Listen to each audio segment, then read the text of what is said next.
visto que os filhos participaram da carne e do sangue. Ele mesmo também participou do mesmo, para que pela morte pudesse destruir aquele que tinha o poder da morte, isto é, o diabo, e libertar aqueles que pelo medo da morte eram todos sua vida sujeita à escravidão. Hebreus capítulo 2, versículo 14 e 15. Meu amigo, em Cristo você foi redimido de todos os medos.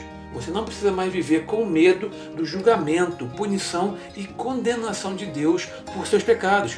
Porque você é um crente em Jesus, a maldição da lei e o seu ministério de morte e condenação não tem mais poder sobre você.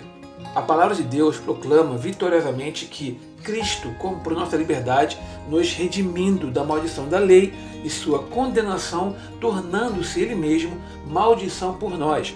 Pois está escrito: maldito é todo aquele que for pendurado no madeiro. Você sabe qual é a mãe de todos os medos? A Escritura nos mostra que é o medo da morte. E por que os crentes ficam com medo da morte quando foram perdoados, justificados e redimidos? É simples. Quando os crentes não acreditam que todos os seus pecados foram punidos e perdoados pela morte de Jesus na cruz, suas consciências nunca descansam. E como resultado, o salário do pecado, que é a morte, continua a oprimi-los e mantê-los em cativeiro. Mas aqui está a boa notícia. A palavra de Deus nos diz que através de sua morte, o nosso Senhor quebrou o poder da morte que o diabo tinha sobre nós. E por que ele fez isso? Para libertar aqueles que, por medo da morte, estiveram durante toda a vida sujeitos à escravidão. Claramente, nosso Senhor Jesus nos quer livres do medo da morte e de qualquer escravidão. Leia Hebreus capítulo 2, versículo 14 e 15 novamente e você verá que o medo da morte leva a outros medos e cativeiros. Lembre que aqueles que pelo medo da morte estiveram por toda a vida sujeitos à escravidão. As pessoas que temem a morte automaticamente temem adoecer. Estão se preocupando com sua saúde o tempo todo.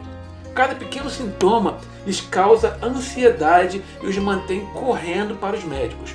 E muitas das vezes o medo da morte é a raiz do medo das pessoas de voar, dirigir ou simplesmente ir ao shopping porque imaginam as piores coisas acontecendo com elas.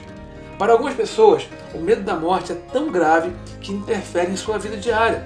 Ela consome seus pensamentos e afeta negativamente as decisões que elas tomam.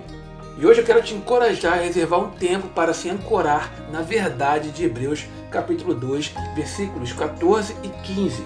E saiba, e sem sombra de dúvida, que Jesus, por meio de sua morte na cruz, libertou você do medo da morte e com ela de toda a escravidão em que você possa estar agora.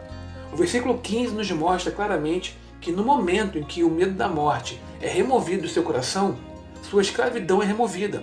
Sua própria suscetibilidade de estar em cativeiro é removida. Aleluia! Jesus morreu na cruz para te libertar. Quanto mais você estiver estabelecido nesta verdade, mais você experimentará a vida abundante que Ele veio lhe dar. Se inscreva no nosso canal e ative o sininho. Acreditamos que mais pessoas possam ser alcançadas através de você. Obrigado por ter assistido e fique com Deus.